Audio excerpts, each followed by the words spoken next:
زياد كان قاعد في الامتحان، فجأة لمح حاجة تحت الكرسي، بس لقى ورقة صغيرة متطبقة ومليانة إجابات الامتحان. قلبه دق بسرعة، يا ترى هيغش ولا هيعمل الصح؟ لسه قبل الامتحان بلحظات لولو اخته الصغيره جريت عليه في ساحه المدرسه، كانت مبسوطه وبتضحك وادت له كاندي. خد يا زيكو عشان تنجح. ضحك وقال لها شكرا يا لولو. رجع زيكو مكانه والورقه لسه تحت رجله. بص حواليه كل زمايله مركزين في الورقه، هو لوحده اللي شايفها وايده كانت قربت تمسكها. بس لا، انا مش هرقش حتى لو مفيش حد شايفني، ربنا شايف. قرر يعمل الصح ورفع ايده وسلم الورقه للمدرسه من غير ما يتكلم. بس نظره المدرسه كانت مليانه فخر. وفي طابور الصباح المديره وقفت قدام كل الطلبه ونادت اسم زياد، قالت ان زياد رفض الغش واختار يكون امين حتى لو مفيش حد شايفه.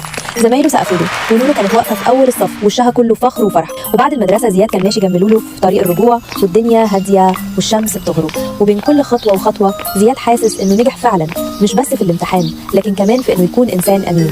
الامانه مش دايما سهله، بس دايما